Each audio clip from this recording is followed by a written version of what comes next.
semua, Dewan Juri dan teman-teman sekalian. Perkenalkan, nama saya Ahmad Zulfi Al-Wafiq. Saya berasal dari Sekolah SLB Mutiara Hati, Deli Serdang, Provinsi Sumatera Utara. Dalam kesempatan kali ini saya akan membawakan sebuah dongeng yang berjudul Putri Andam Dewi. Dongeng ini saya ambil dari sebuah buku yang diterbitkan oleh Balai Bahasa Sumatera Utara. Semoga bermanfaat bagi kita semua. Selamat mendengarkan. Teman-teman, di sekitar 1000 tahun yang lalu di daerah Tapanuli Tengah tersebutlah sebuah kota yang jaya. Kota itu bernama Kota Lobutuo. Penduduk di Kota Lobutuo hidup makmur dan sejahtera. Kota Lobutuo dipimpin oleh seorang raja yang arif dan bijaksana. Raja itu bernama Tuanku Raja Muda. Tuanku Raja Muda hanya memiliki satu orang anak yang bernama Putri Andam Dewi. Putri Andam Dewi tumbuh menjadi seorang gadis yang cantik jelita. Kecantikannya terkenal hingga ke penjuru negeri. Teman-teman, malang tak dapat ditolak. Kota Lobutuo yang tadinya aman dan sejahtera berubah menjadi kota yang seram dan mencekam. Itu disebabkan karena kemunculan seekor burung garuda raksasa yang berkepala 7. Memang kepala yang berparuh hanya 1.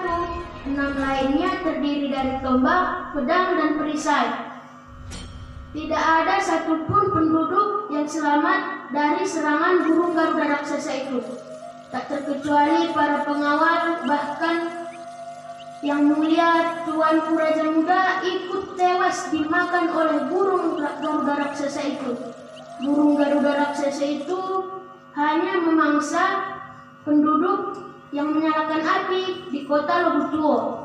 Penduduk yang tersisa bersama Putri Andam Dewi dan inang pengasuhnya bersembunyi di bawah sebuah belanga raksasa yang diterbalikan untuk menghindar dari serangan burung garuda raksasa itu.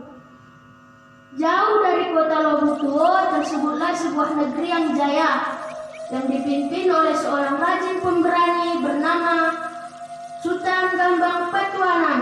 Sultan Gambang Patuanan dengan Tuanku Raja Muda masih memiliki hubungan kekerabatan. Pada suatu malam, Sultan Gambang Patuanan bermimpi buruk tentang Kota Lobutuo. Ia melihat Kota Lobutuo telah hancur. Esokan paginya, ia mengajak para pengawalnya untuk menuju ke Kota Lobutuo. Sesampainya di Kota Lobutuo, ia melihat Kota Lobutuo telah porak-poranda. Rumah-rumah rusak, jalanan rusak, bahkan ia tidak menemukan satupun penduduk di dalam Kota Lobutuo. Karena telah berhari-hari menempuh perjalanan, ia pun mengajak para pengawalnya untuk beristirahat di sebuah rumah kosong. Tak lama kemudian, Putri Andam Dewi pun datang membangunkan dan mengusir Sultan Gambang Patuanan. Ia tidak tahu bahwasanya yang di depannya itu adalah seorang raja. Maka ia pun menceritakan bagaimana kotanya tidak ada satupun penduduk di dalamnya. Dan Sultan Gambang Patuanan pun mengenalkan diri kepada Putri Andam Dewi, tidak sebagai raja, tetapi hanya sebagai pedagang yang kebetulan lewat di kota itu, hanya beristirahat di situ. Lalu Sultan Gambang Patuanan pun menawarkan diri untuk mengalahkan burung garuda raksasa itu, tapi dengan syarat ketika Sultan Gambang Patuanan telah berhasil membunuh burung garuda raksasa itu, Putri Andam Dewi harus mau menikah dengannya. Tanpa berpikir panjang, Putri Andam Dewi pun mengatakan ia bersedia. Dan Sultan Gambang Patuanan pun mengajak para pengawalnya untuk naik ke atas bukit. Setelah naik ke atas bukit, mereka pun menggali 7 buah sumur. Di masing-masing sumur mereka menyalakan api di dalamnya. Dan tidak lama kemudian burung garuda raksasa itu pun muncul dari balik bukit. Kepala pertama langsung menengok-nengok ke dalam sumur yang pertama. Dengan lincahnya Sultan Gambang Patuanan pun menebas leher pertama. Begitu juga leher yang kedua, ketiga, sampai yang ketujuh. Dan burung garuda raksasa itu pun tewas seketika.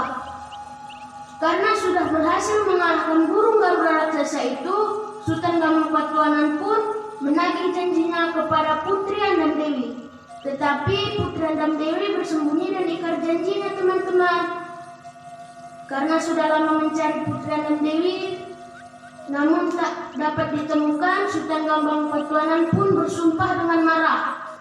Wahai Putri Andam Dewi, karena kau ingkar janji, mulai dari saat ini tidak ada satu orang pun yang akan bisa melihat wujud tubuhmu. Ketika dia bersumpah, petir pun menggelegar. Dan ia pun pergi dari kota Lubutua dalam keadaan marah. Setelah pergi, Putri Andam Dewi pun keluar dari tempat persembunyiannya. Namun sayang, Putri Andam Dewi tidak terlihat wujudnya oleh siapapun.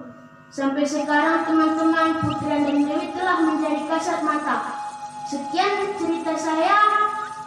Teman-teman, jangan ada yang ingkar janji ya. Salam literasi. Assalamualaikum warahmatullahi wabarakatuh.